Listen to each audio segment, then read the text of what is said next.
January 20th, 1923. Sing Sing Prison, Ossining, New York. The iron gate swung open at dawn.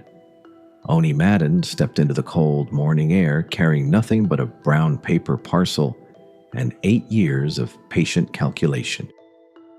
The guard who signed his parole papers didn't look up. He didn't need to. Everyone in Sing Sing knew the name. Everyone knew what he'd been before. The deadliest street fighter Hell's Kitchen had ever produced. What none of them knew was what he'd become behind those walls. A businessman who'd spent nearly a decade studying how empires were built. Manhattan had changed while he was inside. The Volstead Act had turned alcohol into liquid gold. The streets he'd left in 1915, brutal, chaotic, ruled by fists and knives, had transformed into something far more valuable. The real money wasn't in cracking skulls anymore. It was in supply chains, distribution networks, political protection. And Owney Madden, at 31 years old, understood this better than anyone. He caught the train south. By nightfall, he'd be back in Hell's Kitchen. By midnight, he'd begin building the most sophisticated criminal enterprise New York had ever seen. But first, he'd have to survive the place that made him. 1902, West 39th Street, Hell's Kitchen. The tenement hallways smelled like rotting cabbage and coal smoke. Owney Madden was 11 years old when his family arrived from Leeds, England, by way of Liverpool. They'd crossed the Atlantic expecting opportunity. What they found was a 6-story walk-up in the most violent square mile in America. Hell's Kitchen wasn't a neighborhood, it was a battleground. Bounded by 34th Street to the south, 59th Street to the north, 8th Avenue to the east, and the Hudson River docks to the west. It was a grid of crumbling brick buildings packed with Irish, Italian, and German immigrants fighting over scraps. The police rarely entered after dark. The ambulances came only for bodies. Street gangs controlled everything. The Hudson Dusters ruled the southern blocks. The Gophers owned the north. They weren't organizations, they were tribes, territorial, savage, operating on a code so primitive it barely qualified as structure. Control your block, tax the businesses, kill anyone who challenges you. Madden watched, learned. By 13, he was running with the Gophers. By 15, street legend claimed he'd killed his first man. The details are unverified, no arrest record survived, no newspaper account. But the story spread through Hell's Kitchen like a fever. A rival gang member had supposedly cornered Madden in an alley off 10th Avenue. The man was older, heavier, armed with a lead pipe. According to the legend, Madden left him dead in a pool of rainwater with his skull caved in, walked home, washed the blood off his hands, and never spoke of it again. The Gophers noticed. Violence was common, but Madden's violence was different. It was cold, efficient, unshakable. 1910, 10th Avenue Saloon. By 18, Owney Madden was a lieutenant in the Gopher Gang. He dressed better than the others, pressed suits, polished shoes, hair slicked back with pomade. But the elegance was deceptive. Beneath the surface was a fighter so vicious that other gang members called him Owney the Killer. The nickname was earned. Madden had been shot, stabbed, beaten with brass knuckles and iron bars. None of it stopped him. In 1912, a rival gang ambushed him outside the Arbor Dance Hall on West 52nd Street. They put 11 bullets and 6 knife wounds into him. He survived. Walked out of the hospital 3 weeks later and methodically hunted down every man who'd been there. By the end of the year, 5 of them were dead. The message was clear. You couldn't kill Owney Madden. And if you tried, he'd kill you slower. But Madden understood something the other Gophers didn't. Reputation alone wasn't enough. Violence without structure was just chaos. The gang needed organization revenue, sustainability. He began steering the Gophers away from petty theft and towards something more lucrative: labor racketeering. The docks were controlled by Irish unions, and those unions were vulnerable. Madden offered protection to longshoremen: insurance against strikes, accidents, rival gangs. If they refused, the accidents happened anyway. Cargo went missing. Workers got hurt. Businesses burned. It was extortion, refined into a business model, and it worked. By 1914, the Gophers were pulling in thousands of dollars a month. Madden was no longer just a killer. He was a treasurer, an administrator, a gangster, learning to think like a capitalist. November 6, 1914, West 52nd Street. The mistake was simple. Madden fell for a woman, a dancer named Margaret Everdeen, known as Frida Horner on the vaudeville circuit. She was beautiful, charismatic, and involved with another man, William Moore, a streetcar conductor with no connection to the underworld. Madden didn't care. He wanted her. Moore refused to step aside. On the night of November 6th, Madden and another Gopher enforcer, Tony Romanello, cornered Moore outside the Arbor Dance Hall. Witnesses later testified that Madden fired 5 times. Moore collapsed on the sidewalk, bleeding from wounds to the chest and abdomen. He died before the ambulance arrived. The killing was clumsy, too public, too emotional. Madden was arrested within hours. The trial was swift. On May 27, 1915, he was sentenced to 10 to 20 years in Sing Sing prison for manslaughter. At 23 years old, Owney Madden's reign over Hell's Kitchen was over. Or so everyone thought. 1915 to 1923. Sing Sing prison, Ossining, New York. Sing Sing was supposed to break him. Instead, it remade him. Madden wasn't like the other prisoners. He didn't waste his time fighting guards or plotting escapes. He read newspapers, business journals, books on finance and logistics. He befriended prison clerks, corrupt guards, and convicts with connections outside the walls. He studied how legitimate businesses operated: supply chains, cash flow, hierarchies of command. Most importantly, he watched the underworld evolve from the inside. While he was locked away, World War I ended, and Congress passed the 18th Amendment. On January 17, 1920, the Volstead Act went into effect. Alcohol became illegal, and overnight, every drinker in America became a potential customer for organized crime. Madden understood immediately. Prohibition wasn't a moral crusade, it was the greatest business opportunity in American history. The demand was infinite, the competition was fragmented, and the profit margins were astronomical. By the time he was paroled in January 1923, Madden had a plan. He wouldn't go back to Hell's Kitchen as a street fighter. He'd return as something far more dangerous: a businessman. February 1923, Hell's Kitchen. Madden hit the streets running. Within weeks, he'd reassembled the remnants of the Gopher Gang, but this time the structure was different. No more territorial street brawls. No more nickel and dime shakedowns. The new operation was built on a single product: alcohol. The challenge wasn't demand.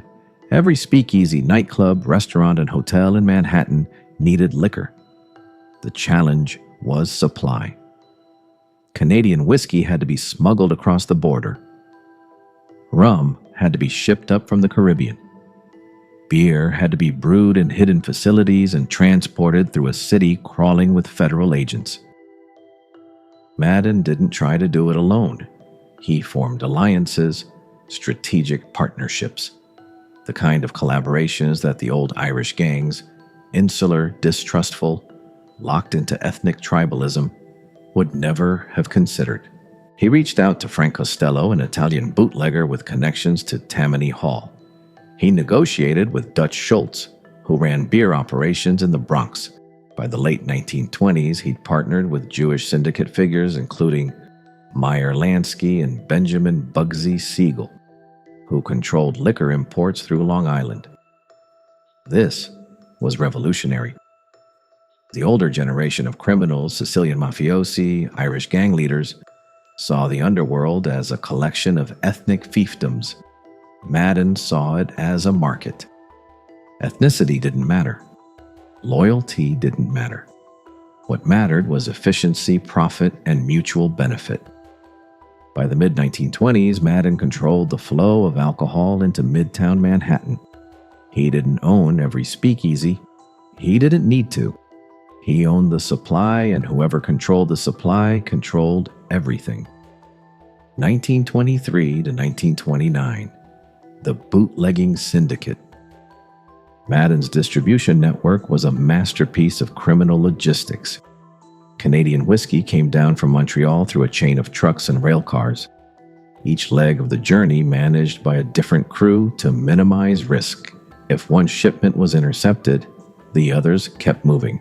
Rum arrived by boat from the Bahamas, offloaded at secluded Long Island beaches in the dead of night, then transported into the city through a network of warehouses disguised as legitimate businesses. The operation required discipline. Madden hired drivers, dock workers, warehouse managers, accountants. He paid them well and enforced a strict code. No stealing, no talking, no unnecessary violence. Anyone who violated the rules disappeared. The money was staggering. A case of whiskey that cost $20 in Canada sold for $100 in Manhattan. A single truckload could generate $10,000 in profit. Madden was moving dozens of truckloads every week. But he understood something crucial. Cash was worthless if you couldn't spend it. And in 1920s America, a gangster flashing tens of thousands of dollars in untraceable bills was an invitation for the police, the press, and rival criminals to take notice. Madden needed legitimacy, a front, a way to launder his profits while projecting power and sophistication. He found it in Harlem. 1923, the Cotton Club, Lenox Avenue and 142nd Street. The Cotton Club wasn't a dive bar. It was a cathedral of jazz-age excess. White tablecloths, crystal chandeliers, a full orchestra.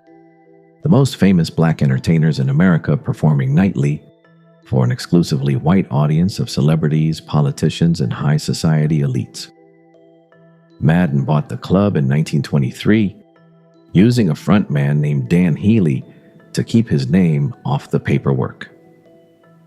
On paper, the Cotton Club was a legitimate nightclub. In reality, it was a money laundering machine. Bootlegging profits flowed through the club's books, disguised as bar revenue, ticket sales, and private events. The liquor served at the Cotton Club came directly from Madden's supply chain, sold at a 500% markup to patrons who didn't ask questions.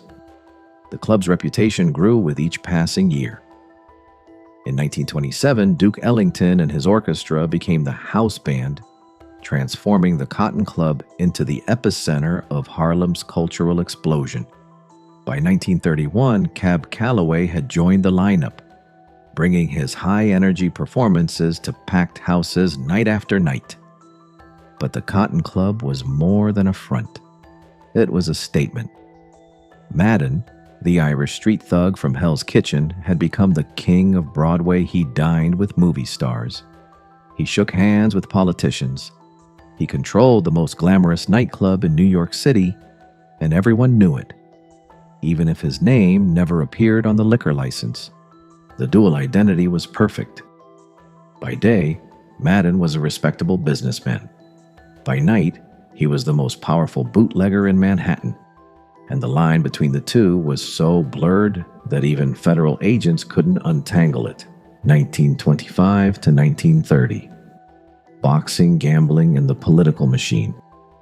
Madden's empire expanded. He moved into boxing, taking control of fighters through a combination of bribery, intimidation, and strategic investments. Primo Carnera, the Italian heavyweight who would later win the world championship, was managed by Madden's associates. Fights were fixed. Bets were placed. Madden's men controlled the odds at Madison Square Garden, ensuring that every major bout generated tens of thousands in gambling revenue. The boxing racket served another purpose: networking. Ringside seats at championship fights were filled with politicians, judges, police captains, and business tycoons. Madden worked the room like a diplomat, offering cash, liquor, and favors in exchange for protection. His parole officer looked the other way. Beat cops ignored his speakeasies.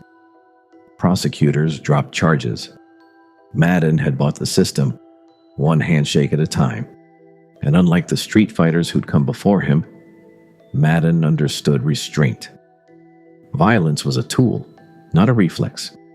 He didn't gun down rivals in the street. He didn't bomb competing nightclubs. When he needed someone dead, it happened quietly. A knife in an alley, a body dumped in the Hudson River. No witnesses, no headlines. This discretion made him untouchable. The press called him the Duke of the West Side.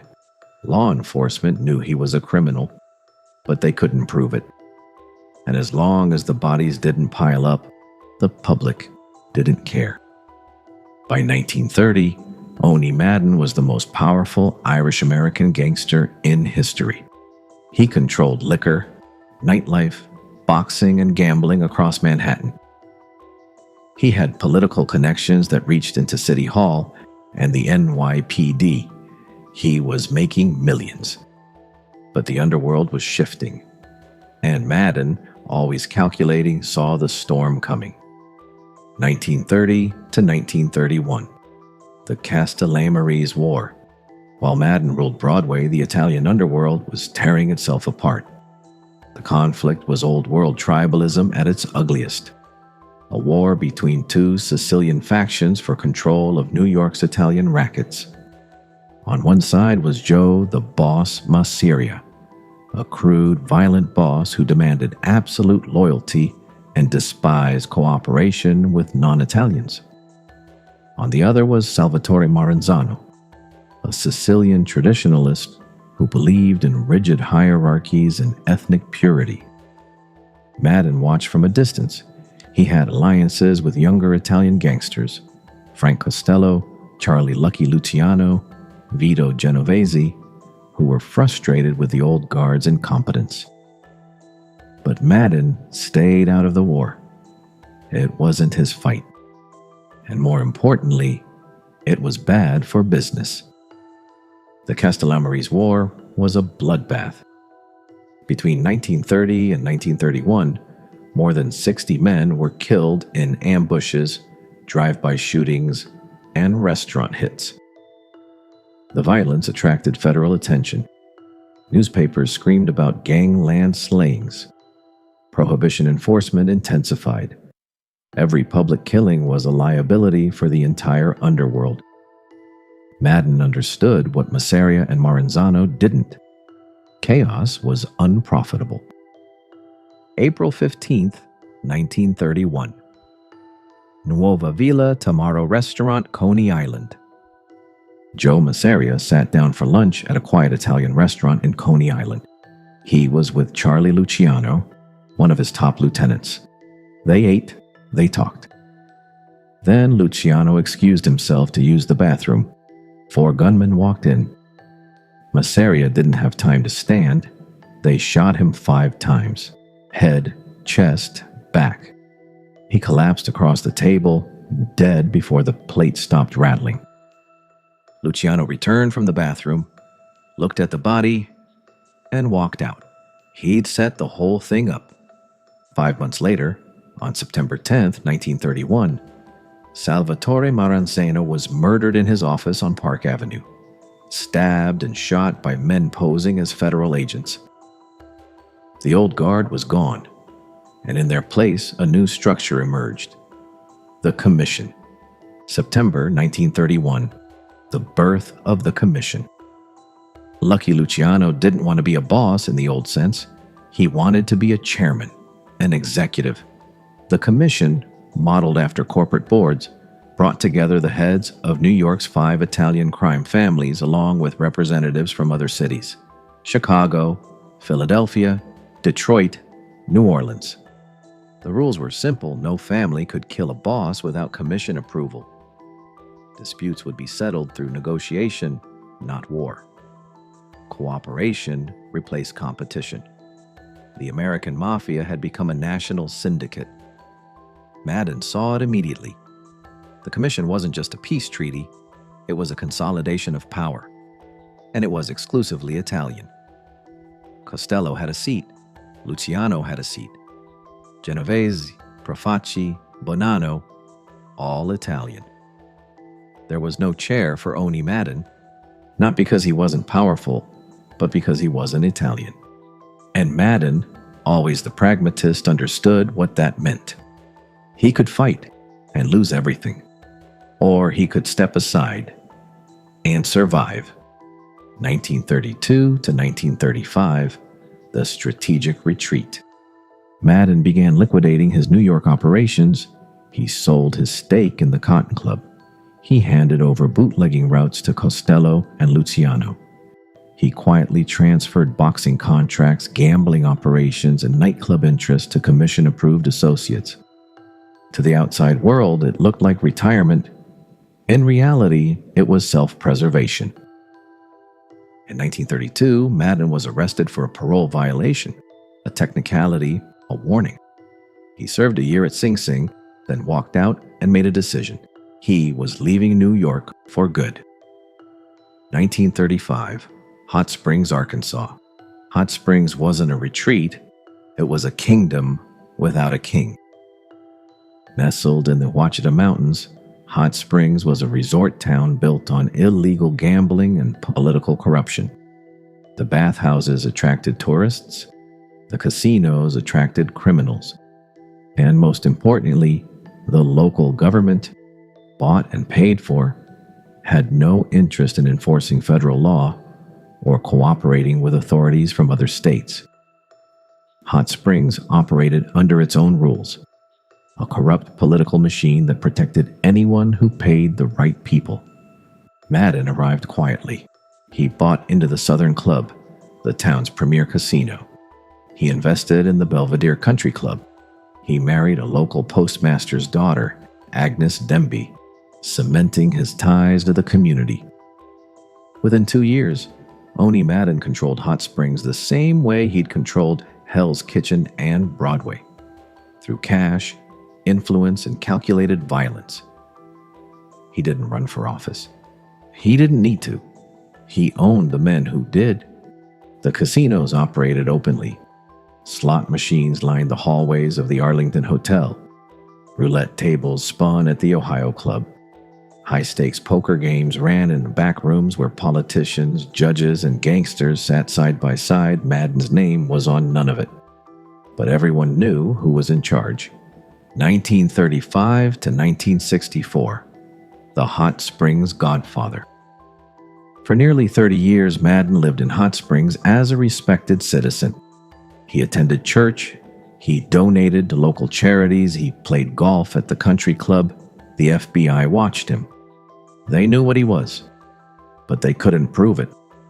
And as long as the violence stayed contained, and they didn't push. Madden's old associates, Costello, Lansky, Luciano, visited him in Arkansas. They came for advice, strategy. Madden was out of the game, but he was still respected. He'd done what almost no other Prohibition-era gangster managed. He'd walked away. He avoided the fate of Dutch Schultz, gunned down in a Newark restaurant in 1935. He avoided the fate of Lucky Luciano, deported to Italy in 1946. He avoided the fate of Al Capone, destroyed by syphilis and federal prison. Madden simply disappeared into legitimacy, protected by distance, discretion, and the loyalty of the men he'd never betrayed. April 24th, 1964. Hot Springs, Arkansas. Owney Madden died peacefully in his sleep at the age of 73. He was buried at Greenwood Cemetery in Hot Springs. His funeral was attended by local politicians, businessmen, and a few very quiet men who'd flown in from New York. There were no headlines, no retrospectives, no federal investigations. The king of Broadway, the man who'd ruled New York before the Mafia, slipped into history as quietly as he'd left it. Owney Madden's story is the rarest kind of gangster tale, one with a happy ending. He rose from nothing, a poor Irish immigrant in the most violent slum in America, and built an empire. He controlled liquor, nightlife, boxing, and gambling across Manhattan during the most lucrative criminal era in history. He partnered with Jews, Italians, and anyone else who could help him make money, shattering the ethnic tribalism that defined organized crime. And when the Mafia consolidated power, Madden didn't fight. He adapted, he stepped aside, he found a new kingdom in Arkansas and ruled it for 3 decades without ever going back to prison. The lesson wasn't just about power, it was about knowing when to let it go. Madden understood what so many gangsters didn't. Survival beats legacy. Money beats reputation. And walking away beats dying in the street. He was the Irish mobster who ruled New York before the Mafia, and he was smart enough to let them have it.